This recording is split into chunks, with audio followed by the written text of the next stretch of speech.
अजीज दोस्तों, प्रोग्राम में स्वागत है।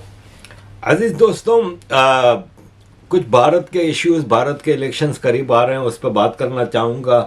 लोग कहते हैं कि अक्सर हमें कि आप भारत के मामले में क्यों बोलते हो, आप होते कौन हो हमारे अंदरूनी मामलात में।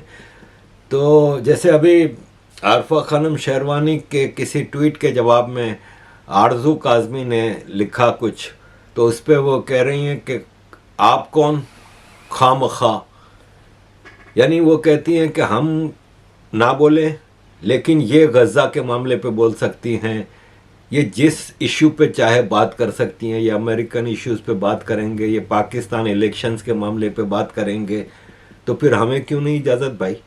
हम भी तो आफ्टर ऑल एक न्यूज़ पोर्टल चला रहे हैं ना, पूरी दुनिया की न्यूज़ हम कलेक्ट कर रहे हैं। जब अमेरिका के मामलात पे हम बात करते हैं, रशिया यूक्रेन पे करते हैं, यूरोपियन इश्यूज़ पे करते हैं, पाकिस्तान अफ़गानिस्तान, तो इंडिया के मामले में क्यों नहीं। आफ्टर ऑल इंडिया मेरा मातृभूमि है, मातृ देश है, मेरा देश है, तो बिल्कुल मैं बात कर सकता हूँ। देखें अजीज़ दोस्तों, बंगाल में जो हो रहा है कंटिन्यूसली कई सालों से हुआ है। जब आपको याद होगा कि वेस्ट बंगाल के इलेक्शन हुए थे 2-3 साल पहले, तब भी क्या हुआ था, बीजेपी को वोट डालने वालों को किस तरह सज़ा दी गई थी और ये सब चीज़ें हुई। अब जो हुआ ये भी हमारे सामने है, जो ख़ास तौर पे ये शाहजहाँ शेख ने जो किया, वो संतस खेली का जो वाक़या हुआ वो भयानक है। और कोई गैरतमंद चीफ मिनिस्टर होती तो या तो रिज़ाइन कर देती या कल्प्रिट्स को गिरफ्तार करती, लेकिन कल्प्रिट्स को पनाह दी गई, बचाया गया। और जाहिर है वो उनके अपने बंदे हैं। ये शाहजहाँ की स्पीच है लेकिन लंबी चौड़ी है और बंगाली में है, तो मैं आपको खाली इसका वो बता रहा हूँ कि 1 जनवरी 2024 इसी साल इसने स्पीच की थी कि सीबीआई और ईडी को आप हटा दें तो कोई हमारा बाल भी टच नहीं कर सकता। और उसने कहा कि मुझे गुस्सा ना दिलाओ वरना मैं बीजेपी वालों के दांत तोड़ दूंगा, और वैसे भी 2024 के इलेक्शन के बाद हम बीजेपी वालों को कत्ल कर देंगे, क्योंकि हमारी सरकार है, स्टेट में, पंचायत में, लोकल गवर्नमेंट्स में, हर जगह हमारी सरकार है, तो हम तो इनको लटका देंगे और इनके जिस्म से चमड़ी उधेड़ देंगे। और ममता बनर्जी इनको बचाती रहीं। आफ्टर ऑल इनके ममता बनर्जी के इशारे पे ही सारा काम हुआ है ना। अब बड़े शान से ये बैठे हैं सीबीआई में। जब से इनको बंगाल की इनकी अपनी पुलिस गिरफ्तार करने आई तो इनकी अकड़ देखने वाली थी। इस तरह चल के आ रहे थे जैसे सलमान खान आता है, वो सीना तान के और वो भाईगिरी वाले स्टाइल में। लेकिन फिर जब सीबीआई लेके गई तो इनको औकात याद आ गई। और अब आई होप कि सीबीआई इनका वही हाल करेगी जो इन्होंने वादा किया है कि 2024 के इलेक्शन के बाद बीजेपी वालों का ये लोग करेंगे। ममता जी ने अभी रोटी बनाई एक प्रोग्राम में, उस पर पब्लिक खड़ी होकर तालियां बजाती रही। मैं कहता हूँ कि एक हद होती है उठाने की भी। भारत, पाकिस्तान, बांग्लादेश वगैरह में हर घर की औरत रोटी बनाती है। ममता ने कौन सा ऐसा बड़ा शानदार काम कर दिया जिस पे तालियां बजाई जा रही हैं। लेकिन ये हमारा पॉलिटिकल कल्चर है और उस पे एक दलालन आ गई है मार्केट में ममता की नई। सागरिका ने वैसे ही मेरे को कई सालों से ब्लॉक किया हुआ है, क्योंकि आफ्टर ऑल जब जवाब ना हो किसी के पास तो वो ब्लॉक ही करता है। सागरिका दलाली कर रही हैं ममता की। Mr. Narendra Modi ji, you have again come to Bengal and you're talking about how the BJP is the face of Bengali women. Mr. Modi, let me remind you, it was your party who so mockingly caricatured our revered Ma Sharada.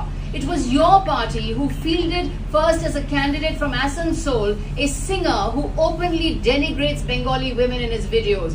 It is your party whose star MP is Brij Bhushan Charan Singh, who has been accused by Olympic medal winning wrestlers of sexual harassment and has been charged under the POSCO Act. He is roaming free when all the accused in Chandesh Khali one by one are being arrested. It is your party, Mr. Narendra Modi, which has at its local face Shuvendu Adhikari, who is not known for being an exemplar of gender justice. Mr. Narendra Modi, instead of denigrating Bengal, learn from the Bengal model of female empowerment. Learn from us. Don't condemn us. Don't criticize us. Learn. ये कह रही हैं कि बंगाल भारत में सबसे औरतों के लिए सेफ है। बिल्कुल आई एग्री, लेकिन सिर्फ मुसलमान औरतों के लिए सेफ है। सिर्फ उन औरतों के लिए सेफ है जिनका ताल्लुक ममता की पार्टी टीएमसी से, वरना बाकी हिंदू लड़कियों के साथ वहाँ पे क्या होता रहा है, ये सागरिका के साथ होगा तो सागरिका को पता चलेगा। एक बार बीजेपी का बन के बंगाल में जाके दिखा दे सागरिका को, तो पता चल जाएगा कि कितनी महफूज हैं वहाँ पे औरतें। अजीज दोस्तों, मोदी जी क्या शख्सियत हैं, क्या पर्सनालिटी है। और ये मेरे भाई जो हैं, ये इन्होंने बहुत ही करेक्ट बात की है कि मोदी जी इंसान नहीं है, देवता है। ऐसा है, लोग वाग कहते हैं कि मोदी जी इंसान है। हाँ। मैं तो उन्हें देवता मानता हूँ, मोदी जी को देवता मानता हूँ। और सही मायने में तो वो जीते जी भगवान है। मोदी जी, बिल्कुल। अरे मोदी जी को भगवान बोल दिया आपने। जीते जी, अच्छा, वो जिंदा रहते हुए भगवान मिल गया इस देश को। भाई मैं तो विकास और मोदी को जानता हूँ, डेवलपमेंट हाँ। एंड नरेंद्र मोदी। बस। मोदी का मैं फुल फॉर्म आपको बताना चाहता हूँ। अच्छा, master of developing India, Modi का फुल फॉर्म। और देखें, ये पिक्चर विजयंती माला से मिलने गए, ये किस हद तक रेस्पेक्ट करते हैं और किस हद तक लोगों को मान सम्मान देते हैं, अपने देशवासियों को, ये सोचने की बात है। अभी एक प्रोग्राम हुआ था जिसमें सोशल मीडिया क्रिएटर्स को, जो कंटेंट क्रिएटर्स होते हैं, उनको अवार्ड्स दिए गए।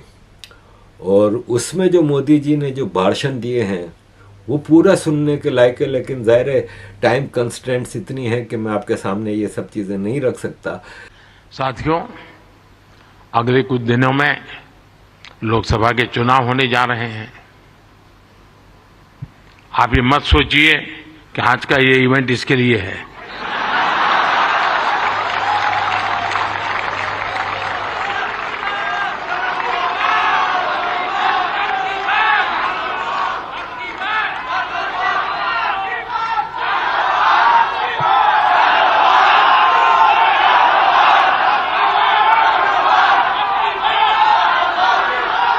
और मैं आपको गारंटी देता हूं कि हो सका तो नेक्स्ट शिवरात्रि पर भी, या तो डेट कोई और हो सकती है, या ऐसा कार्यक्रम मैं ही करूंगा।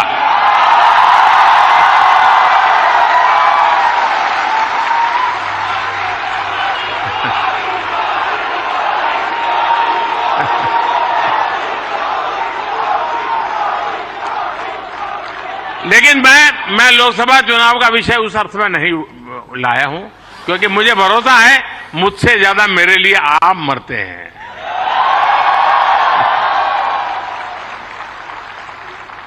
और आप मेरे लिए इसलिए मरते हैं क्योंकि मैं आपके लिए जीता हूं,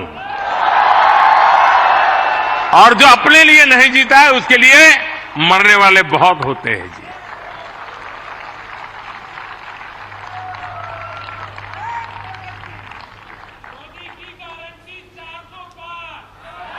वो मोदी की गारंटी नहीं है, 140 करोड़ देशवासियों की गारंटी है।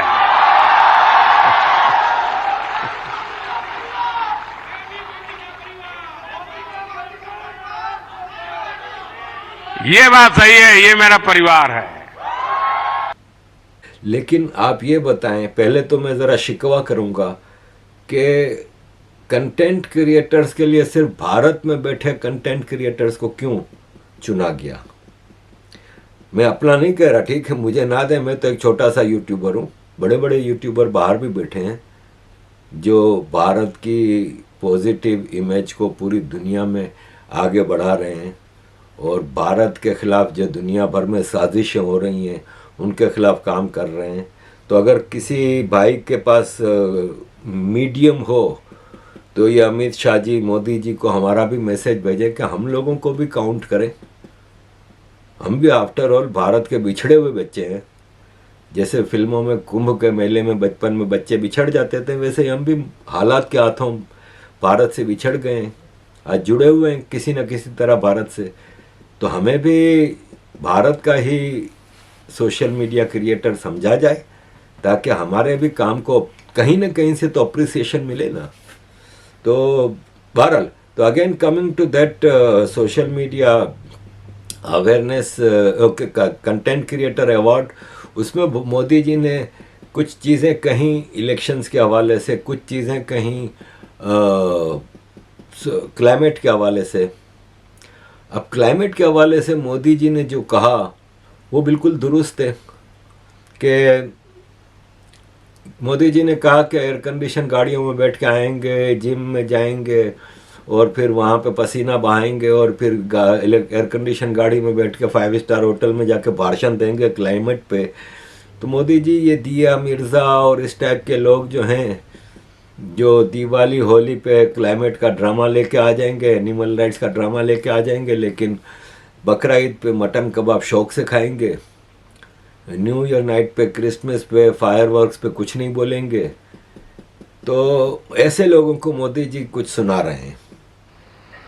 और मिशन लाइफ के पीछे मेरा इंटरेस्ट यही है कि आपकी लाइफस्टाइल ही एनवायरनमेंट फ्रेंडली होनी चाहिए। हम क्या करते हैं, एसी कार में बैठ करके जिम जाएंगे, जिम में बिजली जला करके पसीना निकालेंगे, फिर एसी कार में बैठ करके घर वापस आएंगे और फिर 5 स्टार होटल में जाकर के एनवायरनमेंट पर भाषण देंगे।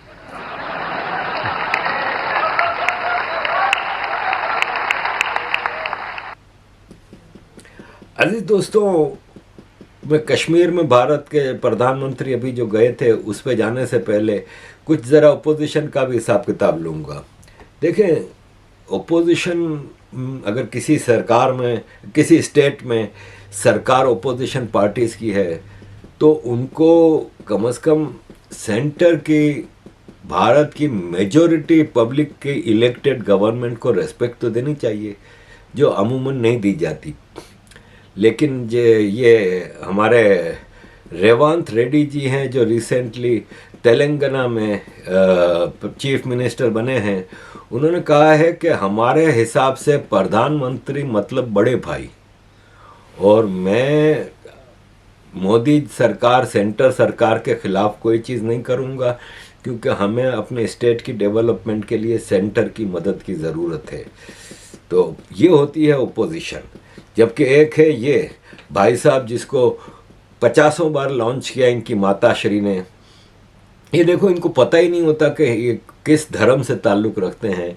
इनकी अगर आप हिस्ट्री देखें तो मोतीलाल नेहरू और उस तरफ जाने से बजाय हम शुरू करते हैं कि इंदिरा गांधी जी के हस्बैंड एक पारसी थे, मुसलमान थे, किसी को अभी तक उसका पता नहीं। इतनी भारत की आयरन लेडी 15-17 साल भारत पे सरकार करती रही और उनके हस्बैंड का ही नहीं पता, तो फिर उनकी औलाद का। अब उनकी औलाद में भी चले, संजय गांधी का समझ में आता है कि he was a practicing Hindu, बीवी भी हिंदू थी, सब कुछ था। लेकिन राजीव गांधी साहब, इन्होंने तो एक क्रिश्चियन लेडी से शादी की। अब उनके बेटे राहुल गांधी का समझ नहीं आता कि बाप सपोज हिंदू था, माँ क्रिश्चियन थी, नाना पारसी या मुसलमान था। इनको अपने धर्म का ही नहीं पता। इनको बार बार बेचारे को हिंदू बनाने की कोशिश की जाती है, लेकिन उसमें भी ये फेल हो जाते हैं। और ये कांग्रेस ब्रिटिश रूल को शुरू से अप्लाई करती रही है। ब्रिटिश का क्या रूल था? Divide and rule. कांग्रेस भी उसी पे अमल करती हुई भारत में हमेशा डिवाइड एंड रूल करती रही, मुसलमानों को बड़ा चढ़ा के। भाई, जिसकी पॉपुलेशन अगर 18% है तो आप उसको 18% के हिसाब से राइट दें। आपने तो उसको 100% के हिसाब से राइट दिए हुए हैं, वक्फ बोर्ड और प्लेसेस ऑफ वर्शिप एक्ट और पता नहीं क्या क्या। तो ये भी डिवाइड एंड रूल अभी आदिवासी कर रहे हैं। आदिवासियों को इन्होंने वनवासी कहना शुरू कर दिया। अब पता नहीं आप में से आप यहां युवा बैठे हैं, आप शायद कहो भाई इन दो शब्दों में क्या फर्क है, आदिवासी में और वनवासी में क्या बड़ा फर्क है। आदिवासी का मतलब वो व्यक्ति जो इस जमीन का सबसे पहला मालिक था। ये लोग आपको बताते नहीं है, मगर ऐसा समय था जब इस देश में जिसका कोई जिक्र नहीं, ये कास्ट सिस्टम पे आदिवासी से हट के बात ही नहीं करते। अब और इनकी मैथमेटिक्स भी इतनी कमज़ोर है कि आदमी क्या बोले कि ये आप खुद देख लें, परसेंटेज तो एक छोटा बच्चा भी हिसाब किताब के 0.01% कितना बनता है, ये आप खुद देख लें। बजट में से अगर 100 रुपए का निर्णय लिया जाता है तो आदिवासी कितना निर्णय लेते हैं? कितना? 0.01।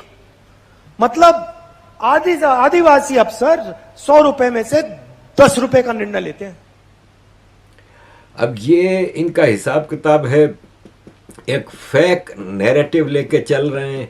एक आप देख लें, ये पिक्चर शो की जा रही है कि ये INDIA इंडी अलायंस का जलसा था, इतनी पब्लिक थी, जबकि ये 2017 की पिक्चर है और वो भी मोर्फ्ड है, यानी फोटोशॉप्ड है, इसको भी चेंज किया गया है। तो ये ओपोजिशन का इस वक्त अलायंस है जो कि काम कर रहा है। इसमें जाहिर है ये बैठे हैं आपके सामने 3 शाहकार, ये लाल टोपी वाले हैं, इनके पिताजी ने इनको चीफ मिनिस्टर बनाया और इनके पिताजी की ख्वाहिश थी कि ये प्राइम मिनिस्टर बने। ये बीच में बैठे हैं, इनके पिताजी माताजी सब चीफ मिनिस्टर रहीं, उनकी भी ख्वाहिश थी कि इनको चीफ मिनिस्टर बनाएं और ये डिप्यूटी चीफ मिनिस्टर बने भी। और एक तरफ ही बेचारा बदनसीब है जिसका बाप, नानी, दादी, नाना, परनाना सब प्राइम मिनिस्टर बन सके, ये बेचारा रह गया। इनकी भी माताश्री की कोशिश है बन जाते ये 2004 में, अगर इनको एज रिस्ट्रिक्शन और वो सारी चीज़ें ना आती तो मनमोहन की जगह यही बनते और फिर डिफेक्टो इनकी माताजी ही चलाती रही हैं 10 साल सरकार, लेकिन ये बन नहीं पाए। इनका ये हाल है कि कर्नाटका में इन्होंने इतना फ्रीबीज इलेक्शन में अनाउंस कर दिया था कि अब कर्नाटका के पास बजट ही नहीं है। इवन स्कूलों में कटिंग की गई है। क्लास 5, 8 और 9 के एग्ज़ाम्स में बच्चों को कहा है कि आंसर शीट्स घर से लेके आना, क्योंकि हमारे पास पैसे नहीं हैं, क्योंकि इन्होंने फ्री बीज अलाउंस किए हैं और फ्री बसेस फॉर वीमेन और ये सब ड्रामे किए हैं। ये बिहार की हमारी रूलिंग ओलिगार्की है। बिहार की ये जो एक्स चीफ मिनिस्टर हैं ये मुसलमानों के अभिषेक और ये सब करती हैं, जो को होते ही नहीं है मुसलमानों में ये रिचुअल्स, लेकिन मुसलमानों की अपीजमेंट में ये पूरा ख़ानदान हमेशा से लगा हुआ है। और ये हमारे स्टालिन साहब जिनके बेटे कहते हैं कि सनातन को तो धरती से मिटा देना चाहिए, और इनके अपने ड्रग्स लॉर्ड हैं जाफर सादिक, ये अरेस्ट किए गए हैं और ये इंटरनेशनल ड्रग्स कार्टेल को चलाते हैं। इतना बड़ा काम ये हमारे स्टालिन साहब की गवर्नमेंट है। तो ऐसे में कई गवर्नमेंट पे बात कर सकता हूँ, लेकिन ये है कि मैं चलूँगा कश्मीर की तरफ। अजीज़ दोस्तों, भारत के प्रधानमंत्री कश्मीर गए। ये लोग समझ रहे थे कि वैसा ही होगा जैसा 90s और 2000 में भारत के प्रधानमंत्री को कश्मीर में जाना होता था तो कर्फ्यू लगाया जाता था और सारा कुछ होता था। और भारत के ये जो फ्री स्पीच की जो ठेकेदार हैं, जो कि हेट स्पीच करती हैं, राना और अरफा, और उन्होंने भारत के प्रधानमंत्री के जाने से पहले ही शुरू कर दिया था कि भाड़े पे लोगों को ज़बरदस्ती बुलाया जा रहा है और मोदी जी के इस्तकबाल के लिए ये देखो ज़बरदस्ती बुलाया जा रहा है। ये आपको ज़बरदस्ती के लोग लग रहे हैं, ये अपनी मर्जी से खुशी से निकल के आए हैं। ये आप खुद देख लें कि ये महिला क्या कह रही हैं। ये एक नहीं है, ऐसी मेरे पास 50 वीडियो मेरे को देखने को मिली हैं। कितने लोगों ने वेलकम किया है मोदी जी को दिल से। और मोदी जी का कश्मीर का जो ट्रिप था उस पर पाकिस्तान में सांप सूंघ गया है कि कश्मीरी इस हद तक मोदी के फेवर में आ गए। आप यकीन माने, जोक दर जोक। और इनमें से कौन ऐसा लग रहा है आपको शक्ल से कि जो ज़बरदस्ती लाया गया है इन जलसों में या जुलूसों में? ये अपनी मर्जी से दूर दूर से चल के आए हैं। कई लोगों की मैं बातें सुन रहा था, वो कई घंटों से खड़े हैं मोदी जी के स्वागत के लिए। मोदी जी वहाँ पे पूरे कश्मीर में ज़बरदस्त घूमते रहे, उनको लोगों ने वेलकम किया। ये दो भाई जो बता रहे हैं बात मोदी जी के हवाले से। आदरणीय प्रधानमंत्री जी, आपकी दृढ़ इच्छा शक्ति से जम्मू कश्मीर के हर एक नागरिक को अपनी मर्जी से जीवन का अवसर मिला है। अब किसी मां के निर्दोष बेटे की आंख की रोशनी पिलेट गन के कारण नहीं जाती। अब कोई बेगुनाह बेमौत नहीं मारा जाता है और यही बड़ा परिवर्तन है। अब यहाँ का युवा हाथ में पत्थर नहीं, किताब और लैपटॉप लेकर के स्टार्टअप के लिए काम कर रहा है। मैं जब 10th में पढ़ता था, मैं भी खुद पत्थर फेंकता था, मैं भी पत्थरबाज था। हमें कोई काम नहीं होता था, हमें 500 देते थे, हम पत्थर फेंकते थे। हम ये नहीं देखते थे हमें गोली वहां से लगेगी या क्या हो जाएगा। जब मैं सुधर गया तो उन्होंने उन लोगों को क्यों नहीं सुधराया है? मैंने वोट आज तक नहीं डाला था, लेकिन मैंने जब से मोदी जी बन गए मैंने वोट डाला है। हर किसी को बोलता है मोदी जी को कामयाब करो। बच गया हूं ना मैं। हम मेरी जैसे हजारों नौजवान, लाख नौजवान वहां बच गए।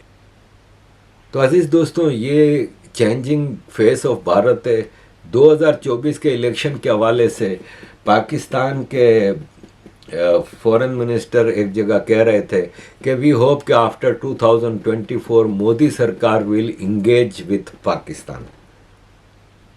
यानी उनको भी पता है कि 2024 के इलेक्शन के बाद मोदी जी जीतेंगे, वरना वो ये कहते हैं ना कि नई आने वाली सरकार। उन्होंने कहा मोदी सरकार विल इंगेज विथ पाकिस्तान। इसका मतलब कि इनको भी पता है कि मोदी जी जीतने वाले हैं। ये तो किसी के जहन में डाउट है नहीं। ये इंडी अलायंस वालों के पास जहन में भी डाउट नहीं है कि मोदी जी नहीं जीतेंगे। बस ये पता नहीं कि किस मार्जिन से जीतेंगे। अब की बार 400 नज़र भी आ रही है। तो अजीज दोस्तों, thank you very much for all your support. Kindly keep supporting.